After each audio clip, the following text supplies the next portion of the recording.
அன்பான உறவுகளுக்கு வணக்கம். நீங்களும் வாழ்க்கையில ஜெயிக்கணுமா? அப்ப இதை மட்டும் செய்யுங்க போதும். ஃப்ரெண்ட்ஸ், நம்மளுடைய வாழ்க்கை ஒரு புத்தகத்தை போன்றது. என்னடா இவன் வாழ்க்கைங்கிறான் புத்தகங்கிறான் ரெண்டும் ஒண்ணுங்கிறான் அப்படின்னு கேக்குறீங்களா? ஆமா ஃப்ரெண்ட்ஸ், முதல் பக்கமும் கடைசி பக்கமும் ஆண்டவனால நிர்ணயிக்கப்படுது. அதாவது நம்மளுடைய பிறப்பு இறப்பு நிர்ணயிக்கப்படுகிறது. இந்த முதல் பக்கத்துக்கும் கடைசி பக்கத்துக்கும் இடைப்பட்ட பேப்பர் எல்லாமே எம்டியா இருக்கு. அதாவது நம்முடைய வாழ்க்கை திறமைகள் எல்லோருக்குமே ஆண்டவன் சமமா தான் வழங்கியிருக்கான்.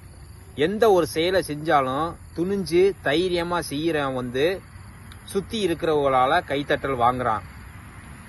எந்த செயல் செய்யறதுக்கும் தயங்கி பயந்து இதை செஞ்சா என்ன ஆகுமோ அதை செஞ்சா என்ன ஆகுமோ அப்படின்னு பயப்படுறவன் கூட்டத்துல ஒருத்தனை இருந்து நமக்கு கைத்தட்டலை கொடுக்கறான். இதுதான் ஃப்ரெண்ட்ஸ், எந்த ஒரு செயலையும் நீங்க துணிஞ்சு செஞ்சீங்கன்னா வாழ்க்கையில நீங்க ஜெயிக்கலாம், சரித்திரத்துல இடம்பெறலாம், அந்த எம்டி புத்தகத்துல உங்களுடைய பேரும்